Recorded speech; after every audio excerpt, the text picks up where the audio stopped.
اب روایات کیا کہتی ہیں؟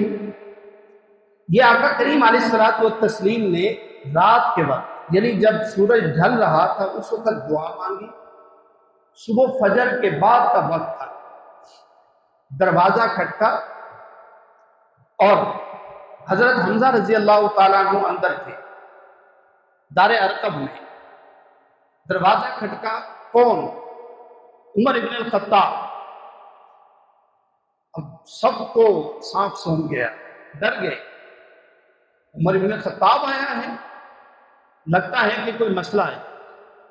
تو حضرت حمزہ رضی اللہ تعالیٰ عنہ فقط چند دن پہلے اسلام قبول کیا تھا، آقا کے پاس ہی تشریف فرما تھے۔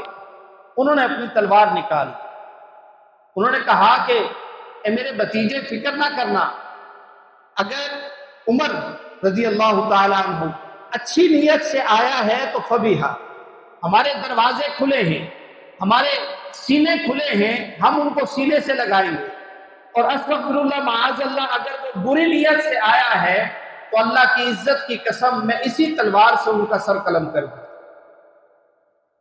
دروازہ کھولا تو حضرت عمر فاروق رضی اللہ تعالیٰ عنہ کی آنکھوں میں آنسو، اور کہا کہ بس اور کوئی بات نہیں ہے، مجھے محمد عربی صلی اللہ علیہ وسلم کے پاس لے چلیں۔ آقا کے قدموں میں بیٹھے اور اسلام قبول کر لیا۔ یہ ہم نے کئی مرتبہ ڈسکس کیا وہ پورا واقعہ کہ کس طرح ان کا اسلام کا قبول کرنے کا ذریعہ بنے تھے ان کے بہن اور بہنوئی۔ اسلام قبول کر لیا۔ اللہ رب العزت نے حضرت عمر فاروق رضی اللہ تعالیٰ عنہ کے ذریعے اسلام کو طاقت اور قوت دی۔ کہا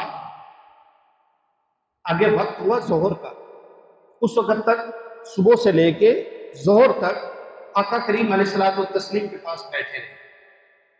ظہر کا وقت ہوا، اذان ہونے لگی، کہتے ہیں کہ یا رسول اللہ صلی اللہ علیہ وسلم یہ کیا ہے؟ کہا کہ یہ تو نماز کا وقت ہو گیا ہے، پہلے اذان ہوگی اس کے بعد نماز ہوگی۔